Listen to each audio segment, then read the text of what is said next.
The sun hung high over the bustling city of Lagos, casting golden light over the ever-busy streets. Vendors shouted prices of tomatoes and pepper. Bus conductors slapped the sides of their yellow danfos, and motorcyclists weaved dangerously through the traffic like fish swimming upstream. But in the midst of the city's chaos, a different kind of troublemaker was about to make its presence known. Saka, the most stubborn goat in all of Lagos, stood on the roof of a danfo, staring down at the confused passengers below. His owner, Mama Tola, a plump woman with a voice louder than a megaphone, was standing in the middle of the street, waving her arms wildly. "Saka, get down from there before I turn you into pepper soup," she bellowed, her wrapper threatening to unravel from all the jumping she had been doing. But Saka, with his mischievous brown eyes, simply chewed on a piece of paper he had stolen from a fruit seller's stall. The passengers inside the danfo had their phones out, recording the spectacle. Lagos had seen a lot, but a goat causing traffic, that was content worth sharing. Suddenly, with one mighty leap, Saka jumped from the roof of the bus onto the back of a passing keke napep. The driver, an elderly man with thick glasses, screamed in horror, "Jesu, who put goat for my keke?" The passengers inside panicked, one woman clutching her handbag like it was a life vest. Saka, completely unbothered, stared at the keke driver, then promptly began nibbling on the man's collar. Mama Tola, now out of breath, bent over and placed her hands on her knees. "Saka, don't let me swear for you today." The goat only flicked his tail, as if daring her. By now, a small crowd had gathered. Market women, school children, Okada riders, all watched as Mama Tola sprinted after the moving keke, her slippers slapping the ground with determination. The phones recording the chase were multiplying.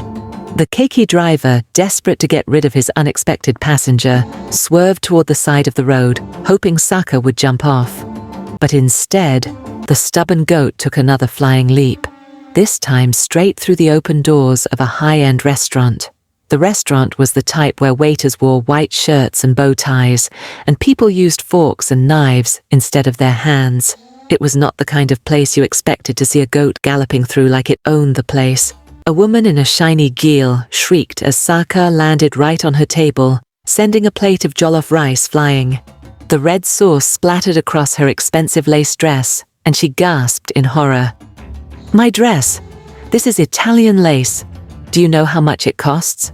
Saka, unimpressed, sniffed the spilled rice, then turned his attention to the basket of bread rolls on another table. He grabbed one in his mouth and bolted toward the kitchen, where chefs were too stunned to react. Mama Tola arrived just in time to see her goat disappearing behind the swinging kitchen doors. A waiter, looking absolutely horrified, blocked her path. "Madam, you cannot enter. This is a 5-star restaurant." Mama Tola pushed past him like a hurricane, her eyes blazing. "You think your restaurant is more expensive than this goat? If I don't catch him, he will eat your entire menu." Inside the kitchen, Saka was already creating chaos. He had knocked over a tray of steaming egusi soup, sent a bag of onions rolling across the floor, and was now halfway up a shelf stacked with spices. Mama Tola lunged forward just as Saka tried to escape again. With the reflexes of a woman who had been chasing this goat for years, she grabbed him by the leg. "Ha! Today is your last day, you this useless animal." Saka kicked and bleated in protest, but Mama Tola held firm. The restaurant manager, a tall man in a suit, stormed in, his face red with anger. "Madame, do you know the damage your goat has caused? You will pay for everything." Before Mama Tola could reply, one of the waiters rushed in with his phone. "Sir, this video of the goat is everywhere. It has already gone viral. Everyone is talking about Mama Tola and her stubborn goat." The manager's anger melted into shock. "Viral?" The waiter nodded. "Over 1 million views in just 1 hour. People are saying it's the funniest thing they've seen all year. Some even want to meet the goat." The manager slowly turned to Mama Tola. "Madame, perhaps we can negotiate." And that was how Mama Tola's life changed overnight. Instead of being just another Lagos market woman, She became a celebrity. People stopped her in the streets, asking for pictures with Saka. Someone even made a cartoon about the goat's escapades. Soon a businessman approached her with an idea. Why not start a brand? Goat-inspired t-shirts, funny stickers, even a small eatery named Mama Tola and Saka's Spot. At first, Mama Tola resisted. "This goat has only brought me stress. Up no, you say he should make me money." But when she saw how much people loved the idea, she agreed. Soon, business was booming. However, Saka was not done causing trouble. One afternoon, as Mama Tola was being interviewed on live TV, the goat, who was supposed to be tied up, somehow escaped again. He ran through the studio, knocking over cameras, chewing on the script, and sending the interviewer tumbling off his chair. The broadcast cut to commercials. But by then, the internet had already seen everything. Mama Tola held her head in her hands. "I should have turned you into suya when I had the chance." Saka just flicked his tail and trotted off like a king. A few weeks had passed, but Lagos was still buzzing with stories of Saka the stubborn goat. Everywhere Mama Tola went, people recognized her. Children sang songs about Saka on the streets, while traders named their stubborn wares after him. Even the local radio station couldn't stop talking about the goat that turned a market woman into an overnight celebrity. But behind the fame, Mama Tola's life was far from perfect. Every night, when the cameras stopped rolling and the laughter faded, Mama Tola would lock herself inside her small one-room apartment and let out the tears she had been hiding all day. The bruises on her arms and legs were healing, but the scars inside her heart remained fresh. Nobody knew what happened behind closed doors. Nobody knew that the same woman who made the world laugh was living in fear of her own husband. Baba Tola was a towering man with eyes that could freeze the sun. His voice was deep and thunderous, and his anger could break anything. Plates, chairs, and even bones. For years, Mama Tola had endured his fists in silence, covering her wounds with long wrappers and fake smiles. But Saka had given her something she hadn't felt in a long time, a voice. That night, Mama Tola sat on her old mattress with Saka tied to the wooden leg of the bed, chewing lazily on a piece of yam peel. "You this goat, if only you knew how much trouble you have brought into my life," she whispered, her voice breaking. Saka's ears twitched, but he didn't stop chewing. Tears filled her eyes. What kind of woman allows a goat to give her fame while her own husband treats her like a slave? Saka stopped chewing and looked up, his brown eyes staring deep into hers. For a moment, Mama Tola could almost swear the goat understood every word she said. A loud bang suddenly shook the door. Her heart jumped into her throat. "Bisi, open this door now, before I break it down." Baba Tola's voice was thick with palm wine and anger. Saka's ears stood straight. Mama Tola's hands began to tremble as she slowly rose to her feet. The room felt smaller, the air tighter. Her eyes darted toward the small mirror nailed to the wall.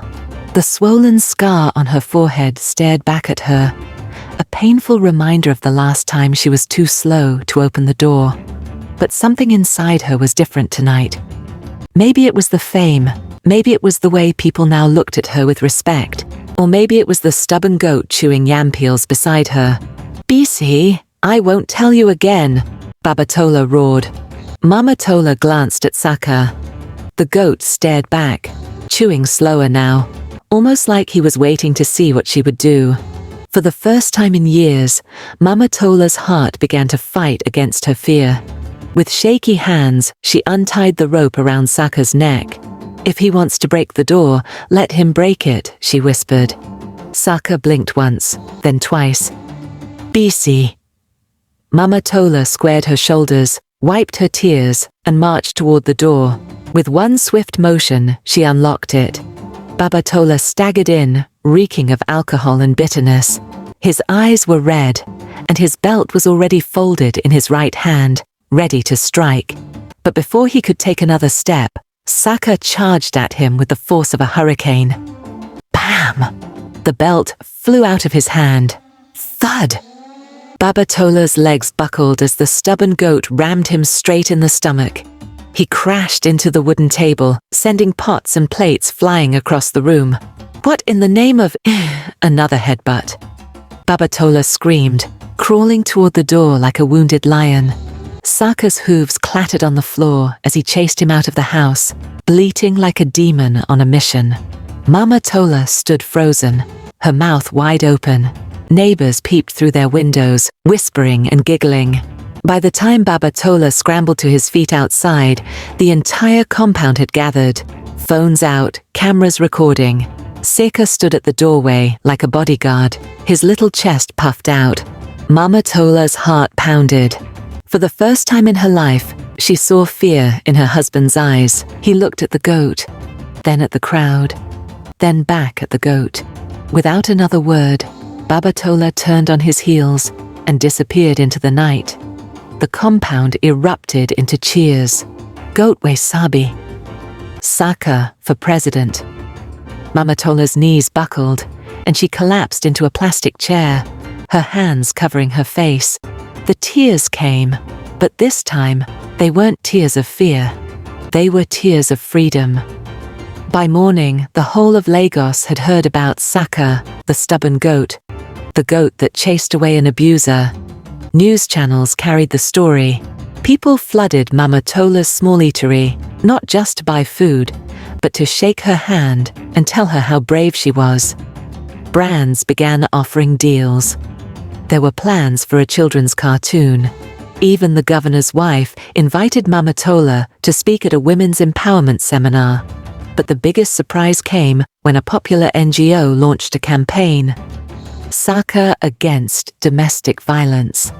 Mama Tola was no longer just a viral sensation. She was a voice for every woman suffering in silence. And Saka? Saka became the most famous goat in Africa. His face was printed on billboards, t-shirts, and even sachet water. But no matter how famous he became, he never stopped chewing stolen yams or breaking into restaurants. Mama Tola would chase him, shouting threats of pepper soup and suya. But deep down, she knew the truth. Saka was not just a stubborn goat. He was her guardian angel, the stubborn goat that set her free. Thanks for watching. I hope you enjoyed the story. Share your thoughts in the comments below. I'd love to hear from you. If you haven't subscribed yet, be sure to do so, and turn on the notification bell so you never miss a tale. Until next time,